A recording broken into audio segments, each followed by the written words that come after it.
ಕೊಟ್ಟಿದ್ದೆ ಅವರು ಇಲ್ಲ ಬೇಡ ಅಂದ್ರು.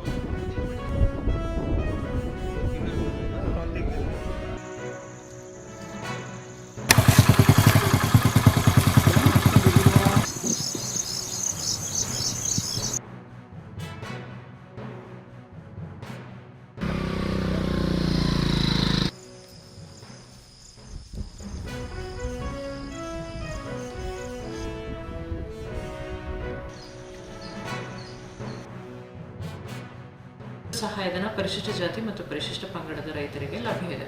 ಅದರಾಗಿ ಫೆನ್ಸಿಂಗ್ ಘಟಕವನ್ನು ಸಹ ಕಡ್ಡಾಯವಾಗಿ ಮಾಡಿಕೊಂಡು ನಮ್ಮ ಜಮೀನಿನಲ್ಲಿ ಕೆಲಸ ಮಾಡುವಂತಹ ಜನರ ಜೀವವನ್ನು, ಪಶು ಪಕ್ಷಿಗಳ ಜೀವವನ್ನು ರಕ್ಷಣೆ ಮಾಡೋದು ನಮ್ಮೆಲ್ಲರೂ ಹೊಣೆಯಾಗಿರೋದ್ರಿಂದ ರೈತ ಬಾಂಧವರು ದಯಮಾಡಿ ಆ ನಿಟ್ಟಿನಲ್ಲಿ ಕ್ರಮ ವಹಿಸಬೇಕು.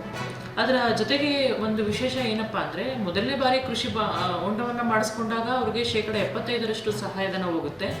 ಅಂದರೆ ಟೋಟಲ್ ಸಬ್ಸಿಡಿಯ 75% ಸಹಾಯಧನ ಹೋಗುತ್ತೆ. ಉಳಿದಂಥ ಎಲ್ಲ ಘಟಕಗಳನ್ನು ಅವ್ರು ಪೂರ್ಣವಾಗಿ ನಿರ್ಮಾಣ ಮಾಡಿಕೊಂಡಂಥ ನಂತರ ಅವರಿಗೆ ಒಟ್ಟಾರೆ 80% ಸಾಮಾನ್ಯ ವರ್ಗದ ರೈತರಿಗೆ, 90% ಪರಿಶಿಷ್ಟ ಜಾತಿ ಪರಿಶಿಷ್ಟ ಪಂಗಡದ ರೈತರಿಗೆ ಸಹಾಯಧನ ಹೋಗುವಂಥ ಕೆಲಸವನ್ನು ನಾವು ಮಾಡ್ತಾ ಇದ್ದೀವಿ. ಕೃಷಿ ಇಲಾಖೆಯಿಂದ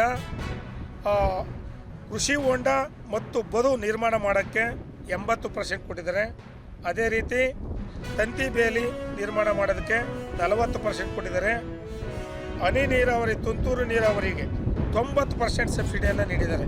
ಇದನ್ನು ನಾನು ಸಂಪೂರ್ಣ ಉಪಯೋಗಪಡಿಸ್ಕೊಂಡಿದ್ದೀನಿ. ಈ ಉಪಯೋಗದಿಂದ ಸುಮಾರು ಒಂದು 10 ಎಕರೆಯಷ್ಟು ನೀರಾವರಿ ಸೌಲಭ್ಯವನ್ನು ನಾನು ಪ್ರಯೋಜನ ಪಡ್ಕೊಂಡಿದ್ದೀನಿ. ಇದರಿಂದ ಬಾಳೆ ಬೆಳೆ, ಮುಸುಕಿನ ಜೋಳ, ಅರಿಶಿನ, ತೆಂಗು ಇವಕ್ಕೆಲ್ಲ ಹಾಯಿಸ್ಕೊತೀವಿ.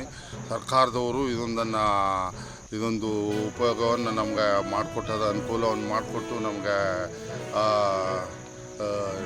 ನಮ್ಮ ಬೆಳವಣಿಗೆಗೆ ಭಾಳ ಚೆನ್ನಾಗಿ ಸಹಕತ್ವಾಗಿ ಮಾಡಿಕೊಡ್ತಿದ್ದಾರೆ.